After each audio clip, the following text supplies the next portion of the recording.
নমস্কার সকল গল্পপ্রেমী ও সাহিত্যপ্রেমী শ্রোতা বন্ধুদের আমার অনেক স্বাগত। আমার আজকের নিবেদন কথা সাহিত্যিক শরৎচন্দ্র চট্টোপাধ্যায়ের 50 বছর পূর্বের একটা দিনের কাহিনী। ঠ্যাঙাড়ের কথা শুনেছে অনেকে, এবং আমাদের মতো যারা বুড়ো তারা দেখেছেও অনেক। 50-60 বছর আগেও পশ্চিমবাংলার অর্থাৎ হুগলি, বর্ধমান প্রভৃতি জেলায় এদের উপদ্রব ছিল খুব বেশি। তারাও আগে অর্থাৎ ঠাকুমাদের যুগে শুনেছি লোক চলাচলের প্রায় কোনো পথেই সন্ধ্যার পরে পথিকের পক্ষে নিরাপদ ছিল না। এই দুর্বৃত্তরা ছিল যেমন লোভী তেমনি নির্দয়। দল বেঁধে পথের ধারে ঝোপঝাড়ে লুকিয়ে থাকত। হাতে থাকতো বড় বড় লাঠি এবং কাঁচা বাঁশের ভারী ছোট ছোট খেঁটে, তাকে বলতো পাবড়া, অভ্যর্থ তার সন্ধান। অতর্কিতে পায়ে চোট খেয়ে সে যখন পথের পর মুখ থুবড়ে পড়ত, তখন সকলে ছুটে এসে দুম দাম করে লাঠি মেরে তার জীবন শেষ করত। এর ভাবা চিন্তা বাজবিচার নেই। এদের হাতে প্রাণ দিয়েছে এমন অনেক লোককে আমি নিজের চোখেই দেখেছি। ছেলেবেলায় আমার মাছ ধরার বাতিক ছিল খুব বেশি। অবশ্য মস্ত ব্যাপার নয়, পুঁটি, চেলা প্রভৃতি ছোট ছোট মাছ। ভোর না হতেই ছিপ হাতে নদীতে গিয়ে হাজির হতাম। আমাদের গ্রামের প্রান্তে হাজা মজা ক্ষুদ্র নদী, কোথাও কোমরের বেশি জল নেই, সমস্তই শৈবালে সমাচ্ছন্ন। তার মাঝে মাঝে যেখানে একটু ফাঁক, সেখানে এইসব ছোট ছোট মাছ খেলা করে বেড়াতো। বঁড়শিতে টোপ গেঁথে সেইগুলি ধরাই ছিল আমার বড় আনন্দ। একলা নদীর তীরে মাছের সন্ধানে ঘুরতে ঘুরতে কতদিন দেখেছি কাদায় শ্যাওলায় মাখামাখি মানুষের মৃতদেহ। কোনোটার মাথা থেকে হয়তো তখনও রক্ত ঝরে জলটা রাঙা হয়ে আছে। নদীর দুই তীরেই ঘন বন জঙ্গল। কি জানি কোথাকার মানুষ কোথা থেকে ঠ্যাঙাড়েরা মেরে এনে এই জনবিরল নদীর পাঁকে পুঁতে দিত। এর জন্য কখনো দেখিনি পুলিশ আসতে, কখনো দেখিনি গ্রামের কেউ গিয়ে থানায় খবর দিয়ে এসেছে। এই ঝঞ্ঝাট কে করে? তারা চিরদিন শুনে আসছে পুলিশ ঘাঁটাতে নেই, তার ত্রিসীমানার মধ্যে যাওয়াও বিপজ্জনক।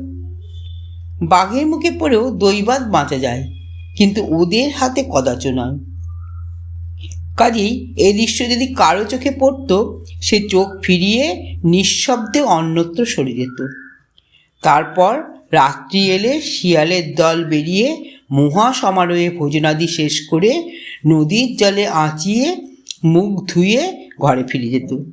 মরার চিহ্নমাত্র থাকতো না।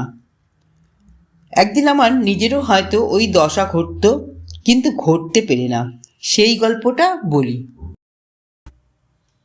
আমার বয়স তখন বছর 12। সকালে ছুটির দিনে ঘরের মধ্যে লুকিয়ে বসে ঘুড়ি তৈরি করছি। কানে গেল ওপাড়ার নয়নবাগদির গলা। সে আমার ঠাকুমাকে বলছে, গোটা 5 টাকা দাও না দিদি ঠাকুরুন, তোমার নাতিকে দুধ খাইয়ে শোধ দেব। ঠাকুমা নয়নচাঁদকে বড় ভালোবাসতেন। জিজ্ঞাসা করলেন, হঠাৎ টাকার কি দরকার হলো নয়ন? সে বললে, একটি ভালো গরু আনবো দিদি, বসন্তপুরে পিসিমার বাড়ি। পিসিতো ভাই বলে পাঠিয়েছে 4-5টি গরু সে রাখতে পারছে না, আমাকে একটি দেবে। কিছু নেবে না জানি, কিন্তু তবু গোটা 5 টাকা সঙ্গে রাখা ভালো। ঠাকুমা আর কিছু না বলে 500 টাকা এনে তার হাতে দিলেন। সে প্রণাম করে চলে গেল। আমি শুনেছিলাম বসন্তপুরে ভালো ছিপ পাওয়া যায়, সুতরাং নিঃশব্দে তার সঙ্গ নিলাম। মাইল 2 কাঁচা পথ পেরিয়ে গ্র্যান্ড ট্রাঙ্ক রোড ধরে বসন্তপুরে যেতে হয়। মাইলখানে গিয়ে কি জানি কেন হঠাৎ পিছনে যে নয়ন দেখে আমি। ভয়ানক রাগ করলে, বললে আমার জন্য সে 10 কানা ছিপ কেটে আনবে, তবু কোনো মতে আমি ফিরে যেতে রাজি হলাম না। অনেক কাকুতিমিনতি করলাম, কিন্তু সে শুনলে না। আমাকে ধরে জোর করে বাড়িতে ফিরিয়ে নিয়ে এলো। কান্নাকাটিতে ঠাকুরমার একটু নরম হলেন, কিন্তু নয়নচাঁদ কিছুতে সম্মত হলো না। বললে, দিদি, যেতে আসতে কোষ আসতে পথ বই তো নয়, জ্যোৎস্না রাত, স্বচ্ছন্দে নিয়ে যেতে পারতাম, কিন্তু পথটা ভালো নয়, ভয়ে আছে। বেলাবেলি যদি ফিরতে না পারি তখন একলা গরু সামলাবো, না ছেলে সামলাবো, না নিজেকে সামলাবো, কি করব বলো তো দিদি? পথে ভয়টা যে কি তা এ অঞ্চলে সবাই জানে। ঠাকুরমা একেবারে বেঁকে বসে দাঁড়ালেন, বললেন, না, কক্ষনো না।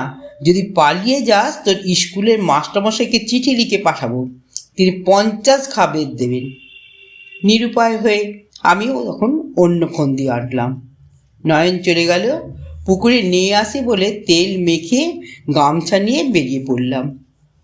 নদীর ধারে ধারে বন জঙ্গল ও আম কাঁঠালের বাগানের ভিতর দিয়ে মাইল 2-2.5 ছুটতে ছুটতে যেখানটায় আমাদের কাঁচা রাস্তা এসে পাকা রাস্তায় মিলেছে সেইখানটায় এসে দাঁড়িয়ে রইলাম। মিনিট 10 পরে দেখি নয়ন আসছে। সে আমাকে দেখে প্রথমে খুব বকলে, তারপর আমি কি করে এসেছি শুনে হেসে ফেললে। বললে, চলো ঠাকুর, যা অদৃষ্টে আছে তাই হবে, এতদূর এসে আর তো ফিরতে পারি নে। নয়নদা সাতগাঁর একটা দোকান থেকে মুড়ি মুড়কি বাতাসা কিনে আমার কোঁচার খুঁটে বেঁধে দিলে। খেতে খেতে প্রায় দুপুরবেলা দুজনে বসন্তপুর এসে ওর পিসির বাড়িতে পৌঁছলাম। পিসির অবস্থা সচ্ছল, বাড়ির নিচেই কুন্তি নদী, ছোট কিন্তু জল আছে, জোয়ার ভাটা খেলে। স্নান করে এলাম। ওদের বড় বউ কলা পাতা চিড়ে গুড় দুধ কলা দিয়ে ফলারে জোগাড় করে দিলে। খাওয়া হলে নয়নের পিসি বললে, ছেলে মানুষ, 4-5 কোষ পথ হেঁটে এসেছে, আবার যেতে হবে, এখন শুয়ে একটু ঘুমোক, তারপর বেলা পড়লে যাবে। তার ছোট ছেলে ছিপ কেটে আনতে গেল। নয়ন আর আমি দুজনেই পথ হেঁটে এমনি ক্লান্ত হয়েছিলাম যে আমাদের ঘুম যখন ভাঙলো তখন 4টে বেজে গেছে। বেলার দিকে চেয়ে নয়নদা একটু চিন্তিত হলো, কিন্তু মুখে কিছু বললে না। মিনিট 10 মধ্যেই আমরা বেরিয়ে পড়লাম। যাবার সময় সে প্রণামী বলে পিসিমাকে টাকা 5টি দিতে গেল, কিন্তু তিনি নিলেন না, ফিরিয়ে দিলেন। বললেন, তোর ছেলে মেয়েদের বাতাসা কিনে দিস। আমার কাঁধে ছিপের তারা, নয়নের বাঁ হাতে গরুর দড়ি, ডান হাতে 4 হাত লম্বা বাঁশের লাঠি। কিন্তু গরু নিয়ে দুটো চলা যায় না। কোষ 2 না যেতে যেতেই সন্ধ্যা উতরে আকাশে চাঁদ দেখা দিলে। রাস্তার দুধারেই বড় বড় অশ্বত্থ বট পাকুড় গাছ ডালে ডালে মাথায় মাথায় ঠেকে এক হয়ে আছে। পথ অন্ধকার, শুধু কেবল পাতার ফাঁকে জ্যোৎস্নার ম্লান আলো স্থানে স্থানে পথের উপর এসে পড়েছে। নয়ন বললে, দাদা ভাই, তুমি আমার বাঁ দিকে এসে তোমার বাঁ হাতে গরুর দড়িটা ধরো, আমি থাকি তোমার ডাইনে। কেন নয়নদা? না, এমনি, চলো যাই। আমি ছেলে মানুষ হলেও বুঝতে পারলাম নয়নদার কণ্ঠস্বরে উদ্বেগ পরিপূর্ণ। ক্রমশ পাকা রাস্তা ছেড়ে আমরা কাঁচা রাস্তায় এসে পড়লাম। দুপাশের বন জঙ্গল আরও ঘন হয়ে এলো। বহু প্রাচীন সুবৃহৎ পাকুড় গাছের সারি মাথার উপরে পাতার অবিচ্ছিন্ন আবরণে কোথাও ফাঁক রাখেনি যে একটু চাঁদের আলো পড়ে। সন্ধ্যায় কৃষাণ বালকেরা এই পথে গরুর পাল বাড়ি নিয়ে যাচ্ছে, তাদের খুরের ধুলো এখনো নাকে মুখে ঘুরছে। এমনি সময় সুমুখে 50-60 দূরে বিদীর্ণ কণ্ঠের ডাক এলো, বাবা গো, মেরে ফেললে গো, কে কোথায় আছো রক্ষা করো। সঙ্গে সঙ্গে লাঠির ধূপ ধাপ দুম দাম শব্দ। তারপরে সমস্ত নীরব। নয়নদা স্তব্ধ হয়ে একটা মানুষ বলে কিছুক্ষণ চুপ করে দাঁড়িয়ে সে কি ভাবলে। তারপর বললে, চলো দাদা ভাই, আমরা একটু সাবধানে যাই। গরু বাঁয়ে, নয়নদা ডাইনে, আমি উভয়ের মাঝখানে। ছেলেবেলা থেকে শুনে আসছি, দেখেও আসছি মাঝে মাঝে, সুতরাং বালক হলেও বুঝলাম সমস্ত। কে কোথায় আছো রক্ষে করো, তখনও দোকানে বাজছে।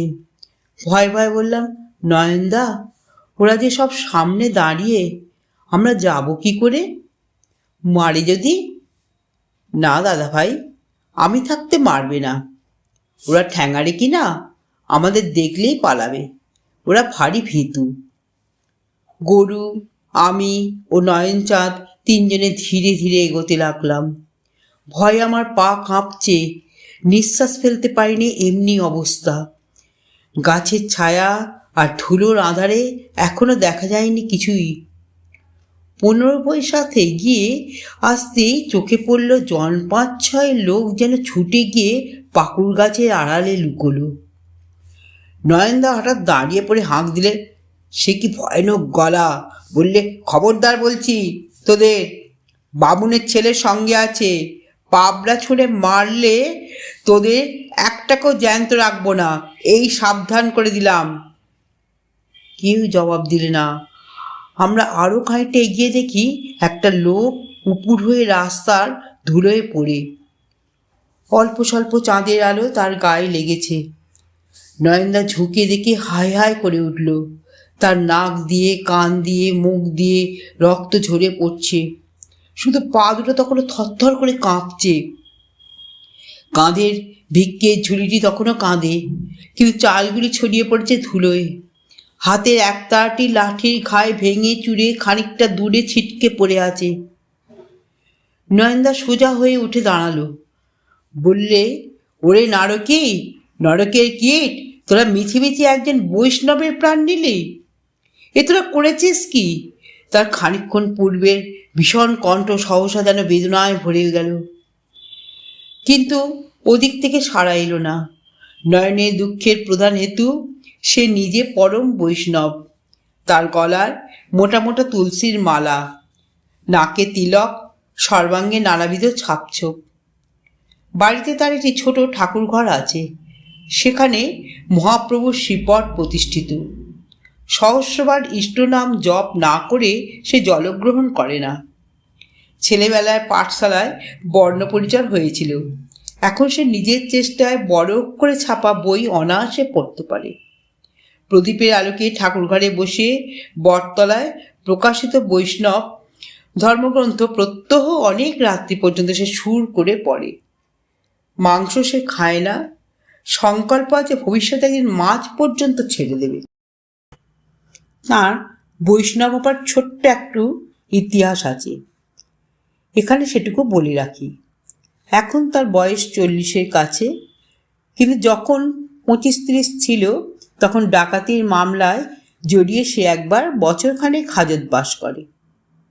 ঠাকুমার এক পিসুতো ভাই ছিলেন জেলার বড় উকিল। তাকে দিয়ে বহু তদবির ও অর্থ ব্যয় করে ঠাকুমা ওকে খালাস করেন। হাজত থেকে বেরিয়ে সে সোজা নবদ্বীপ চলে যায় এবং তথায় কোনো এক গোস্বামীর কাছ থেকে দীক্ষা নিয়ে মাথা মুড়িয়ে তুলসীর মালা ধারণ করে সে দেশে ফিরে আসে। সেদিন থেকে সে গোঁড়া বৈষ্ণব। নয়ন যখন তখন এসে আমার ঠাকুমাকে ভূমিষ্ঠ প্রণাম করে যেত। ব্রাহ্মণের বিধবা, স্পর্শ করার অধিকার নেই। যে কোনো একটি গাছের পাতা ছিঁড়ে তার পায়ের কাছে রাখত। তিনি পায়ের বুড়ো আঙুলটি ছুঁয়ে দিলেই সেই পাতাটি সে মাথায় বারবার বুলিয়ে বলতো, দিদি ঠাকুরুন, আশীর্বাদ করো যেন এবার মোড়ে সৎ জাত হয়ে জন্মাই, যেন হাত দিয়ে তোমার পায়ের ধুলো নিয়ে মাথায় রাখতে পারি। ঠাকুমা সস্নেহে হেসে বলতেন, নয়ন, আমার আশীর্বাদে তুই এবার বামুন হয়ে জন্মাবি। নয়নের চোখ সজল হয়ে উঠত। বলতো, অত আশা করিনি দিদি, পাপের আমার শেষ নেই। সে কথা আর কেউ না জানুক, তুমি জানো, তোমার কাছে গোপন করিনি। ঠাকুমা বলতেন, সব পাপ তোর ক্ষয়ে গেছে নয়ন। তোর মতো ভক্তিমান ভগবত বিশ্বাসী কজন সংসারে আছে? এ পথ কখনো ছাড়িস নে রে, পরকালে ভাবনা নেই তোর। নয়ন চোখ মুছতে মুছতে চলে যেত।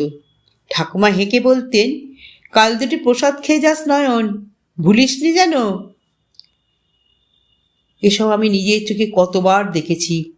সুতরাং যে বৈষ্ণবের সে প্রাণপণে সেবা করে, তার হত্যায় ও যে মর্মান্তিক ক্রুদ্ধ ও বিচলিত হবে তাতে বিস্ময়ের কিছু নেই। বললে, নিরীহ বৈষ্ণব ভিক্ষে করে সন্ধেবেলায় ঘরে ফিরছিল, ওর কাছে কি পাবি যে মেরে ফেললি বলতো? 2 ঘন্টা 4 ঘন্টার বেশি তো নয়। ইচ্ছে করে তোদেরও এমনি ঠেঙিয়ে মারি। এবারে গাছের আড়াল থেকে জবাব এলো, 2 ঘন্টা 4 ঘন্টাই বা দেয় কে রে? তো 14 পুরুষের ভাগ্যে যে এ যাত্রা বেঁচে গেলি। ধর্মকর্তা শোনাতে হবে না, পালা পালা। কথা তার শেষ না হতেই নয়ন যেন বাঘের মতো গর্জে উঠল, বটে রে হারামজাদা, পালাবো তোদের ভয়? তখন ট্যাঙ্ক থেকে 5টা টাকা বার করে এ হাতের টাকা ঝনঝন করে ও হাতের মুঠোয় নিয়ে বললে, এতগুলো টাকার মায়া ছাড়িস নেই, বলে দিলাম। পারিস সবাই একসঙ্গে এসে নিয়ে যা। কিন্তু ফের সাবধান করে দিই, আমার বাবা ঠাকুরের গায়ে যদি কুটোর আঁচল লাগে তো তোদের সব কটাকে জন্মের মতো রাস্তায় শুইয়ে রেখে তবে ঘরে যাব। শেতলার নয়ন ছাতি আমি, আর কেউ নয়। বলি, নাম শুনেছিস না এমনি লাঠি হাতে ভিখিরি মেরে বেড়াস? হারামজাদা শিয়াল কুকুরের বাচ্চারা। গাছের তলা একেবারে স্তব্ধ। মিনিট 2 স্থির থেকে নয়ন পুনরায় অধিকতর কটু ভাষায় হাঁক দিলে, কিরে আসবি না টাকাগুলো ট্যাঁকে নিয়েই ঘরে যাব? কোনো জবাব নেই। পথে উপরে 2-3 গাছা পাবড়া পড়েছিল। নয়ন একে একে কুড়িয়ে সেগুলো সংগ্রহ করে বলল, চলো দাদা, এবার ঘরে যাই, রাত হয়ে এলো। তোমার ঠাকুমা হয়তো কত ভাবছেন। ওরা সব শিয়াল কুকুরের ছানা বই তো নয়, মানুষের কাছে আসবে কেন? তুমি 1 গাছা ছিপ হাতে তেড়ে গেলেও সবাই ছুটে পালাবে দাদা ভাই। ইতিমধ্যেই আমার ভয় ঘুচে সাহস বেড়ে গিয়েছিল। বললাম, যাবো তেরে নয়নদা? নয়নদা হেসে ফেললে, বললে, থাকগে দাদা, কাজ নেই, কামড়ে দিতে পারে। আমরা আবার পথ চলতে লাগলাম। নয়নের মুখে কথা নেই। আমার একটা প্রশ্নেরও সে ঝাঁ ছাড়া জবাব দেয় না। খানিকটা এগিয়েই একটা বড় গাছতলার অন্ধকারের ছায়ায় এসে সে থমকে দাঁড়ালো। বললে, না দাদা ভাই, চোখে দেখে ছেড়ে যাওয়া যাবে না। বামুন বষ্টমের প্রাণ নেওয়ার শোধ আমি দেব। কি করে শোধ দেবে নয়নদা? 1 বেটাকেও কি ধরতে পারবো না? তখন দুজনে মিলে তারও ঠেঙিয়ে মারব। ঠেঙিয়ে মারার আনন্দে আমি প্রায় আত্মহারা হয়ে উঠলাম। একটা নতুন ধরনের খেলার মতো। ওদের সম্বন্ধে কত ভয়ঙ্কর কথাই না শুনেছিলাম, কিন্তু সব মিছে। নয়নদা যেতে দিলে না, নইলে আমি তেড়ে গিয়ে নিশ্চয়ই একটাকে ধরে ফেলতে পারতাম। বললাম, তুমি বেশ করে 1 বেটাকে ধরে থেকো, আমি একাই ঠেঙিয়ে মারব। কিন্তু আমার ছিপ যদি ভেঙে যায়?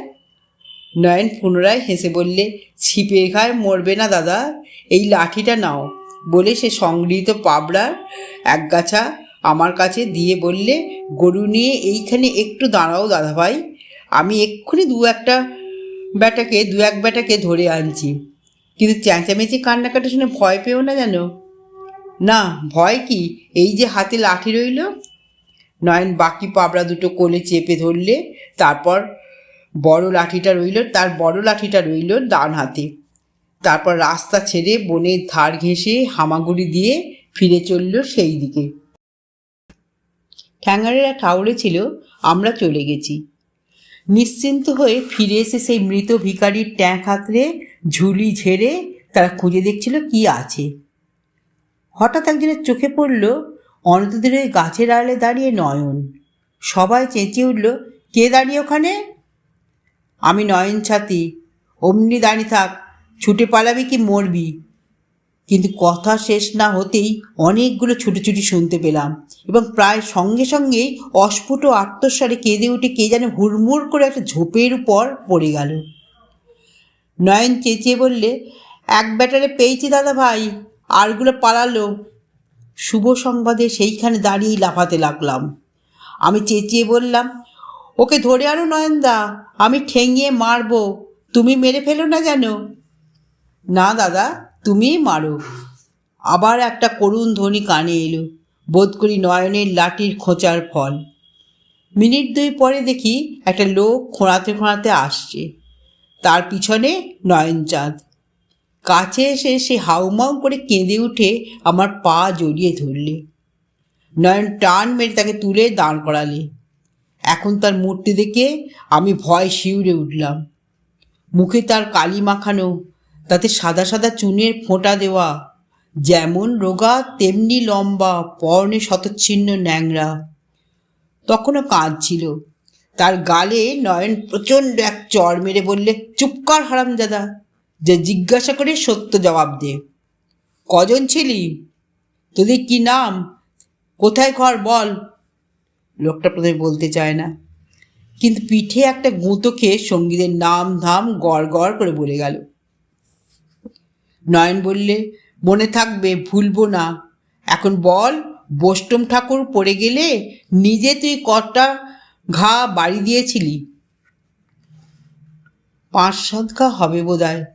নয়ন চার দাঁত কড়মড় করে বললে, আচ্ছা 5-7 ঘাই সই। এবার ঠিক তেমনি করে শো, যেমন করে বোষ্টম ঠাকুরকে শুয়ে থাকতে দেখলাম। দাদা ভাই এগিয়ে এসো, ওই খেঁটে দিয়ে 5-7 ঘাই সাবার করা চাই, কিন্তু দেখবো কেমন হাতের জোর। তুই বেটা দেরি করছিস কেন? শুয়ে পড়। বলেই তার কান ধরে টেনে রাস্তায় বসালে এবং নিজে সে শোবার পূর্বেই প্রচণ্ড গোটা 2 লাথি পিঠে মেরে পথের ধুলোয় লুটিয়ে দিলে। বললে, দেরি করো না দাদা, তাক করে মারো, 2-3 ঘার বেশি লাগবে না। নয়নদার গলার স্বর গেল বদলে, চোখ মুখ যেন আর কার। চেহারা দেখে গায়ে কাঁটা দিলে। নতুন খেলা শুরু করব কি, ভয় হাত পা কাঁপতে লাগলো। কাঁদো কাঁদো হয়ে বললাম, আমি পারবো না নয়নদা। পারবে না? তবে আমি শেষ করে দিই। না নয়নদা, না, মেরো না। লোকটা লাথি খেয়ে সেই যে শুয়ে পড়েছিল, আর নড়ে চড়েনি, প্রাণ ভিক্ষেও চায়নি, একটা কথা পর্যন্ত না। বললাম, চলো ওকে বেঁধে নিয়ে থানায় দিয়ে গে। শুনে নয়নদা যেন চমকে উঠল। থানায়? পুলিশের হাতে? হ্যাঁ, ও যেমন মানুষ মেরেছে, তারাও তেমনি ওকে ফাঁসি দিক। যেমন কর্ম তেমন ফল। নয়ন খানিকক্ষণ চুপ করে রইল। তারপরে একটা লাঠির ঠেলা দিয়ে বললে, ওরে ওঠ। কিন্তু কোনো সাড়া নেই। নয়ন বললে, ব্যাটা মরে গেল নাকি? যে দুর্বল শিং, 2 দিন হয়তো পেটে এক মুঠো অন্নও নেই, আবার পথে এসেছে লোক ঠ্যাঙাতে। যা বেটা, দূর হ, উঠে ঘরে যা। কিন্তু সে তেমনি পড়ে রইল। নয়ন তখন হেঁট হয়ে তাকে নাকে হাত দিয়ে বললে, না মরেনি, অজ্ঞান হয়ে আছে। জ্ঞান হলে আপনিই ঘরে যাবে। চলো দাদা, আমরাও ঘরে যাই। অনেক দেরি হয়ে গেল, ঠাকুরমা ভাবছে। পথে যেতে বললাম, কেন ছেড়ে দিলে নয়নদা? পুলিশে ধরিয়ে দিলে বেশ হতো। কেন দাদা ভাই? বেশ ফাঁসি হয়ে যেত। খুন করলে ফাঁসি হয়, আমাদের পড়ার বইয়ে লেখা আছে। আছে নাকি দাদা? আছে বই কি, চলো না, বাড়ি গিয়ে তোমাকে বই খুলে দেখিয়ে দেব। নয়ন বিস্ময়ের ভান করে বললে, বলো কি দাদা, একটা মানুষ মারার বদলে আর একটা মানুষ মারা? হ্যাঁ তাই তো, সেই তো তার উচিত সাজা। আমরা পড়েছি যে। নয়ন একটিখানি হেসে বললে, কিন্তু সব উচিতই যে সংসারে হয় না দাদা ভাই। কেন হয় না নয়নদা? নয়ন হঠাৎ জবাব দিলে না। একটু ভেবে বললে, বোধহয় জগতে সবাই ধরিয়ে দিতে পারে না বলে। কেন যে পারে না? কেন যে মানুষে এই অন্যায় করে, সে তত্ত্ব সেদিনও জানিনি, আজও না। তবু এই কথাটাই ভাবতে ভাবতে কানটা পথ চলার পরে জিজ্ঞাসা করলাম, আচ্ছা নয়নদা, ওরা ফিরে গিয়ে আবার তো মানুষ মারবে? নয়ন বললে, না দাদা, আর মারবে না। আমি বেঁচে থাকতে ও কাজ ওরা আর কখনো করবে না। জবাবটায় বেশ প্রসন্ন হতে পারলাম না। ফাঁসি হওয়াই ছিল আমার মনঃপুত। বললাম, কিন্তু ওরা বেঁচে তো গেল, শাস্তি তো হলো না। নয়ন অন্যমনস্ক হয়ে কি ভাবছিল। বললে, কি জানি, হবে হয়তো একদিন। পরক্ষণে সচেতন হয়ে বললে, আমি তো এর উত্তর জানি না দাদা ভাই, তোমার ঠাকুরমা জানেন। তুমি বড় হলে তাকে একদিন জিজ্ঞাসা করো। আমার কিন্তু বড় হবার সবুর সইল না। বাড়িতে পা দিয়ে সমস্ত বিবরণ, শুধু হাত পা কাঁপার অবান্তর কথাগুলো বাদ দিয়ে অঙ্গ প্রত্যঙ্গের যথোচিত সঞ্চালনে আমাদের ঠ্যাঙাড়ে বিজয় কাহিনী বর্ণনা করে ঠাকুরমাকে সবিস্তারে বুঝিয়ে দিলাম গরু কিনতে গিয়ে আজ কী কাণ্ড ঘটেছিল। আগাগোড়া মন দিয়ে শুনে তিনি কেবল একটা নিঃশ্বাস ফেলে আমাকে বুকের কাছে টেনে নিয়ে স্তব্ধ হয়ে রইলেন। নয়ন এতক্ষণ চুপ করে শুনছিল। আমার বলা শেষ হতে টাকা 5টি ঠাকুমার পায়ের কাছে রেখে বললে, গরুটা এমনিই পেলাম, তোমার টাকা তোমার কাছেই ফিরে এলো দিদি। না নিলেন পিসিমা, না নিলেন তোমার মেজে বউয়ের ভাইয়ের দল পথে। ঠাকুমা একটু হেসে বললেন, দেখা হলে মেজে বউকে জানাবো, কিন্তু ও টাকা আমিও নেব না নয়ন, ও তো ঠাকুরের ভোগে লাগাকে যা। কিন্তু একটা কথা আজ তোকে বলি নয়ন, এখনো তেমন বৈষ্ণব হতে তুই পারলি নে। কেন দিদি? তারা কি টাকা বাজিয়ে লোক ভোলায়? ধর যদি লোভ সামলাতে না পেরে ছুটেই আসতো, তাহলে আরও গোটা 5-6 মরত। তাতে নয়নের পাপের ভরায় কতটুকুই বা ভার চাপত দিদি। ঠাকুমা চুপ করে রইলেন। এই ইঙ্গিতের অর্থ জানেন তিনি, আর জানে নয়ন নিজে। কিন্তু সেও আর কিছু বললে না। দূর থেকে তাকে প্রমিষ্ট প্রণাম করে টাকা 5টি মাথায় ঠেকিয়ে নিঃশব্দে বেরিয়ে গেল। কথা সাহিত্যিক শরৎচন্দ্র চট্টোপাধ্যায়ের 50 বছর পূর্বের একটা দিনের কাহিনী এখানেই সমাপ্ত হলো। যদি শ্রোতা বন্ধুদের আমার পাঠ ভালো লেগে থাকে তাহলে অবশ্যই একটা লাইক দিয়ে আমার চ্যানেলটিকে সাবস্ক্রাইব করে পাশে থাকা বেল আইকনটিকে প্রেস করে দেবেন। তাহলে যখন আমি নিত্য নতুন গল্প বা কাহিনী আপলোড করব আপনারা সঙ্গে সঙ্গে পেয়ে যাবেন। আপনারা সবাই খুব ভালো থাকবেন। নমস্কার।